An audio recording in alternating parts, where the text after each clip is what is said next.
จาคุณแห่งพระรัตนตรัยแก้วเจ้าสามประการแล้วก็ตั้งอกตั้งใจรับศีลนำไปเป็นข้อปฏิบัติเพื่อเป็นการรักษากายรักษาวาจาและรักษาใจให้มันอยู่ตามปกติเพราะว่าศีลแปลว่าปกติกายวาจาและจิตใจ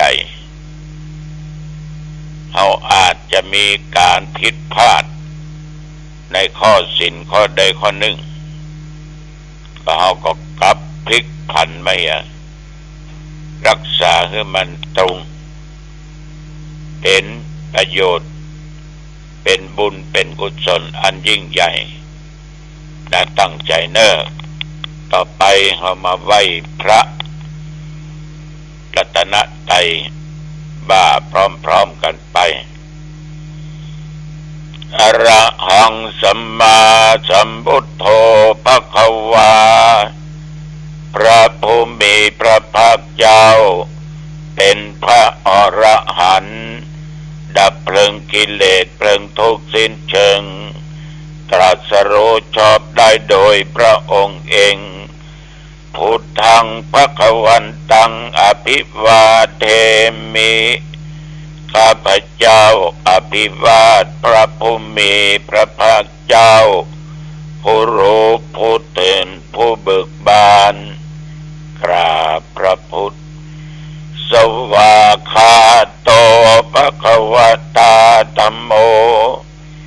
พระธรรมเป็นธรรมที่พระผู้มีพระภาคเจ้าตรัสไว้ดีแล้วธัมมังนัมสสามิข้าพเจ้านมัสการพระธรรมกราบพระธรรมสุปฏิปันโนภควโตสาวกสังโฆพระสงฆ์สาวกของพระผู้มีพระภาคเจ้าปฏิบัติดีแล้วสังฆังนัมมามิข้าพเจ้านอบน้อมพระสงฆ์กราบพระสงฆ์นะโมตัสสะภะคะวะโตอะระหะโตสัมมาสัมพุทธัสสะนะโมตัสสะภะคะวะโตอะระหะโตสัมมาสัมพุทธัสสะนะโมตัสสะภะคะวะโตอะระหะโตสัมมาสัมพุทธัสสะพุทธังสรณังคัจฉามิธัมมังสรณังคัจฉามิสังฆังสรณังคัจฉามิทุติยัมปิพุทธังสรณังคัจฉามิทุติยัมปิธัมมังสรณังคัจฉามิทุติยัมปิสังฆังสรณังคัจฉามิตติยัมปิพุทธังสรณังคัจฉามิตติยัมปิธัมมังสรณังคัจฉามิตติยัมปิสังฆังสรณังคัจฉามิปานาติปาตาเวระมณีสิกขาปัทังสมาธิยามิอาทินนาทานาเวระมณีสิกขาปัทังสมาธิยามิกาเมสุมิจฉาจาราเวระมณีสิกขาปัทังสมาธิยามิมุสาวาทาเวระมณีสิกขาปัทังสมาธิยามิส สุราเมรยะมัชฌะปมาทัฏฐานาเวระมณีสิกขาปะทังสมาธิยามิอิมานิปัญจสิกขาปทานิสีเลนะสุขติงยันติสีเลนะโภคสัมปทาสีเลนะนิพุตติงยันติตัสมาสีลังวิโสทะเยต่อไปตั้งใจสวดบทโพชฌังคปริตเพื่อเป็นการถวายพระพรชัยมงคลแด่สมเด็จพระเจ้าลูกเธอเจ้าฟ้าพัชรกิติยาภาขอเงื้อพระองค์ท่าน ได้หายจากอาการพระประชวรการเจ็บไข้ได้ป่วยหายไปและมีพระสุขภาพอนามัยอันแข็งแรงได้มีพระชนมายุยิ่งยืนนานได้120 ขวบเข้าพระพรรษายิ่งขึ้นไปโพชังโคสติสังฆาโตธัมมานังเวจโยตถาวิริยัมปิติปัสสติโพชังคาจะตถาปะเรสัมมาทุเปกะโพชังคาสัตเตเตสัพพัทธัสสินามุนินาสัมมาทัคคาตาภาวิตาภาหุลิกตาสังวัตตันติอภิญญายะนิพพานายาจะโพธิญาเอเตนะสัจจวัชเชนะโสติเตโหตุสัพพทาเอกัสสะมิงสะมะเยนะโทโมคัลลานัญจกัสสะปังคิลาเนตุกิเตติสวาโพชังเกสัตตะเทสาญิเตจะตังอาปินันติโตวาโรคามุตยิงสุตังคะเนเอเตนะสัจจวัชเชนะโสติเตโหตุสัพพทาเอกทาธัมมราชาปิเกลัญเยนะปิปิริโตจุนตัตเตเลนะตัญเยวะภานาเปโตวานาสัทธรังสัมโพธิโตวาจาอาภาธาธัมมาบุทธาสิธานะโสเอเตนะสัจจวัชเชนะโสติเตโหตุสัพพทาปะอินาเต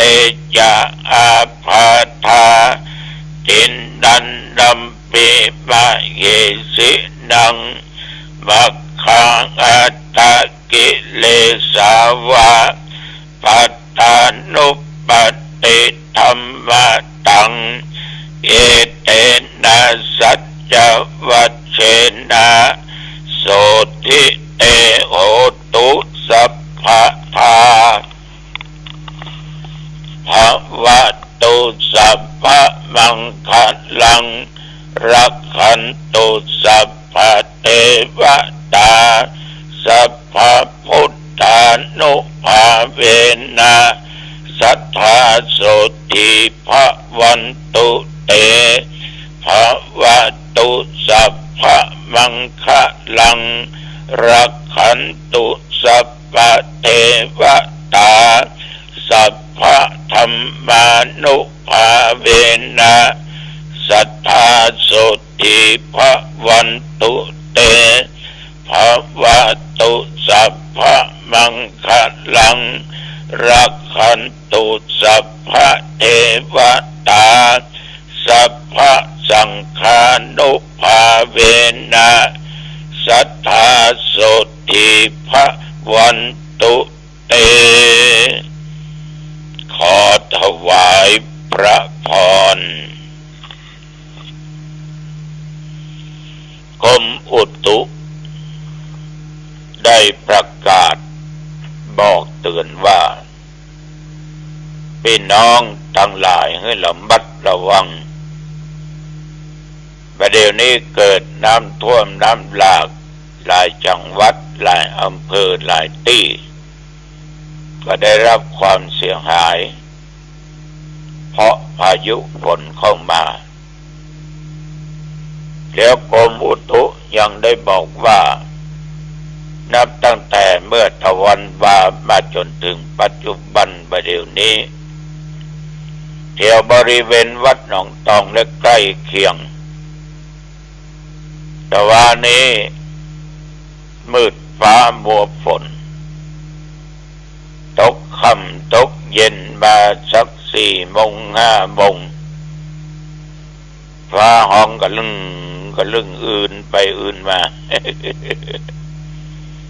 ก็เดี๋ยวฝนก็ตกลงมาประปรายพอนักโอยแต่ว่าน้องไปครับลูกสาวของเขาได้โทรแจ้งว่าในเมืองฝนตกนักอ่างดงก็นักนี่นะแล้วก็ใกล้หนองตองมาก็หายแซบหายซอยฉะนั้นญาติโยมก็ควรระมัดระวังไว้เรื่องฟ้าเรื่องฝนมันลงมาก็เดือดร้อนมันลงมาก็เดือดร้อนและเรื่องลมเรื่องอย่างก่อปะเป่าแหงนักสักตัวใดหมอกพอหายพอดีเนี่ยหมอกมันปัดเอาใบไม้ปิวว่อนเหมือนกันนะเป็นถ้วยเป็นธาตุก็ปิวได้เหมือนกันบลังคังเข่งเนาะแต่ว่าอุณหภูมินั้น25 องศาระยะฟ้าฝนลมมีเนี่ยญาติโยมจะออกบ้านออกจองไปอันไปนี่เวลาขับรถขับราก็ขอให้มีสติสัมปชัญญะอย่าไปตั้งอยู่ในความประมาทเเผลอเอาจะประสบอุบัติเหตุจะเจ็บโดยปัจจัยการจะเสียรถเสียลาเสียเข้าเสียของบางครั้งเสียชีวิตก็มีฉะนั้นก็ขอเตือนสติให้ระมัดระวังไปไหนทางใดเนี่ยทิศใดก็ตามถนนหนทางบันมีไปมีเตียวนั่งรถไปที่หั่นที่นี่ได้สะดวกสบายความสะดวกมันสะดวกนะถ้าพลาดก็เกิดอุบัติเหตุฉะนั้นต้องระมัดระวังถ้ามีสติประมาทมันก็ปลอดภัยถึงขาไปขากลับอันนี้ด้วยความเป็นห่วงของตุเจ้าวัดหนองตองต้องขอบใจต่อคุณพ่อคำแม่แสงอินแถลง207 หมู่ 8 บ้านใหม่สันมณะต้นธงอำเภอเมืองจังหวัดปูเนอร์ที่ช่วยซื้อเครื่องมือการแพทย์เครื่องช่วยหายใจไว้ห้องICUโรงพยาบาลหางดง200 กล่องบุญขอบใจนักดักขอบใจหลายๆวันนี้พ่อแม่พี่น้องบ้านหนองแฝกอำเภอสันทรายจังหวัดเชียงใหม่ พิ่นจะพากันมาทำบุญตาหรือป่อของเพิ่นที่ล่วงรับขันไปจากคุณโยมแจ้งว่าจะมาประมาณ20 กว่าคนมาทำบุญซื้อเครื่องมือการแพทย์ช่วยโรงพยาบาลหางดงไว้ห้อง ICU ขอบคุณล่วงหน้าขอบใจล่วงหน้าเน้อแม่ออกบ้านเปียงสันปะตองก็ได้โทรมาแจ้งว่าวันนี้จะเข้าไปตานกับครูบาเน้อ อยู่วัดไม่ไปไหนเพราะวันนี้เป็นวันศีลวันธรรมคืนนี้พี่น้องญาติโยมบ้านมะขามหลวงอำเภอสันปะตองปะกันนอกคืนนี้ในงานข่าวดำบ้านมะขามหลวงนะไปพบไปปะกันเน้อช่วยกันให้ช่วยกันหอมที่ธรรมาภาพได้ประกาศไปก็เกี่ยวกับเครื่องมือการแพทย์ท่านทั้งหลายเมื่อตะวันนี้ก็ได้ได้จากับญาติกับโยมเป็นนั่งสนทนาธรรมเรื่องบาปเรื่องบุญเพิ่นก็บอกว่าบาปกรรมที่บดีเขาสร้างนั่นแหละเขาจะละเขาจะดับเมื่อมันหายไปได้ก่อนก็ได้กันว่าบาปความชั่วนั้นน่ะมันดับมาได้จะมันหายไปมาได้ถ้าบาปหยาบจะให้มันเกิดมีมานี่ได้กันเขาก็หยุดไม่ต้องไปสร้างบาปสร้างกรรมทางบดีขึ้นมาใหม่เมื่อเขาหยุดบาปกรรมที่สร้างไว้นั้นมันก็จะจางจะหมดเพราะเขาไม่ได้สร้างเพิ่มขึ้นแต่ว่าที่ว่ามันหมดมันจางไปก็เขาได้ใจกรรมใจบาปนั้นไปใจกรรมอันเป็นผลกระทำของเราอย่างอาตมาภาพเนี่ยได้ได้จ่าญาติโยมฟังหลายเรื่องที่รถโจรข่าวที่แล้วนั่นนะแข้งขาหักนั่นนะแต่มาใจบาปใจกรรมนี้ไปละกรรมตัวนั้นคือได้ยิงนกเอี้ยงเมื่อเป็นละเอ็กละอ่อนอายุได้9 ปี9 ขวบแต่ว่านกเอี้ยงนั้นมันตายแข้งมันหักขามันหักญาติโยมทำเมื่ออายุ9 ขวบมาจนถึงอายุอานามของตัวเองได้50 ปีได้สร้างบาปสร้างกรรมนั้นไปรถต่อรถชนกันคนขับปลอดภัยไม่เป็นไรแต่ตุเจ้าองค์นี้ขาหัก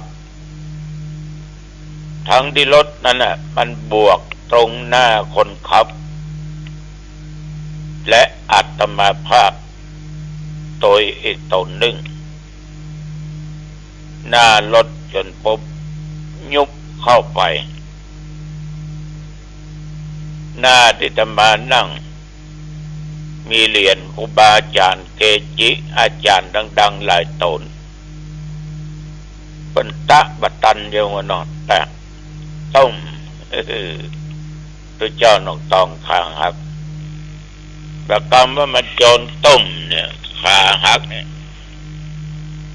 หูทันทีว่าได้ทรายนกเอี้ยงเลยญาติโยมมันบัดตายถ้ามากำตายถ้าเมื่ออันยิงนกตัวนั้นตายถ้ามาคงไม่รอดก็ใจมันไปสร้างมันไป มีอีกครั้งหนึ่งเป็นนักเรียน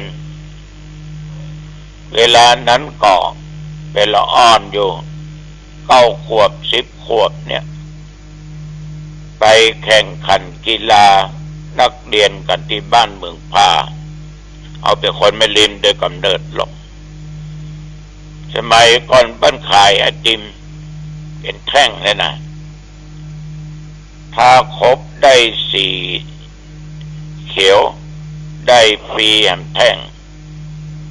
ถ้าครบไปได้4 แดงได้ฟรี2 แท่งญาติโยมเป็นละอ่อนเขาไปลุมที่เปิ้นขายไอติมพอดีมีนักเรียนคนหนึ่งยืนแมะกันมันกินไอติมหมดมันพอมันก็เอาไม้สีเขียวนี่ขว้างด้วยความโลภของตมาภาพเป็นละอ่อนบ่รู้เรื่องลงไปก้มเก็บเจ็ดกับเตียวยื่นมือปอกกาติมได้มา1 แท่งฟรีบวชเป็นเน้นไปให้ทานศพสมัยก่อนนี่5 บาทแก่เก็บสตางค์ไว้ห้องหายแซบ นึกทันทีว่าอันนั้นมันเป็นบาปเป็นกรรมที่เขาสร้างมาได้ใจก็อาติมไป5 บาทพาไปหมูต่อมาญาติโยมเป็นทุเจ้าเก็บสตางค์ใบ100แดงๆนั่นเอาไว้หลายใบซาวใบใหญ่ๆก็เก็บนี่มาอยู่หนองตองละไปเทศนาธรรมที่อำเภอฮอดขาขึ้นมานั้นสุมาตะลงเงี้ยวกลางตังมาถึงวัดหายหมด500 600 ใบแดงๆนั่นน่ะเนี่ยนั่นคือใจมันไปเพราะสาเหตุเป็นเน้นเนี่ยเป็นตุหนุ่มตุน้อยไปกินโกยสลากและมีโอกาสไปนับเส้นสลากโดยเปิ้นให้เขาได้นักกาเปิ้นมัดตัวเจ้า4 เส้นเน้น2 เส้นทีนี้มันโดยเจตนาก็คงมีอย่างดันไปมัดตัวหนึ่ง5 เส้นติดกันญาติโยมเราไปกองเปาะกันจำได้ว่าตัวเองมัดก็ไปเปียตัดของตัวเองนั่นนะเนี่ยใจไปละหายแซบหายซอย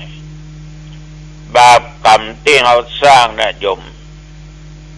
มันต้องใจมันไปแล้วจะไปสร้างเพิ่มเติมมันเหมือนน้ำในขวดในแก้วเอาสีดำหยดลงไปถ้าหยดลงมันก็เข้มขึ้นจนดำมืดตึ๊บตื่อ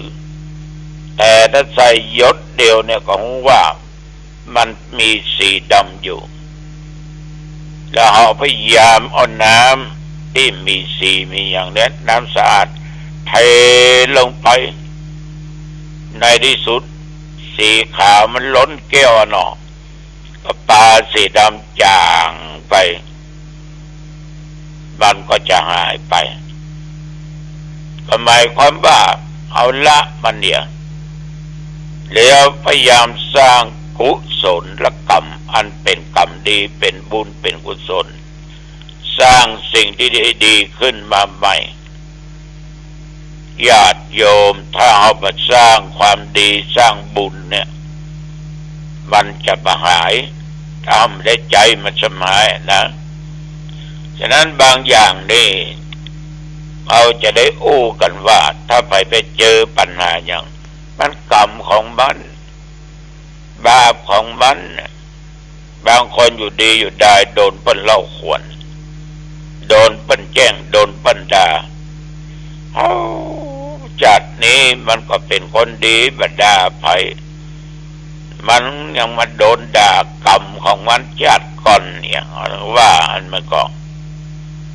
อันนั้นญาติโยมสิ่งเหล่านี้คือเจ้าฝากไปเนอะ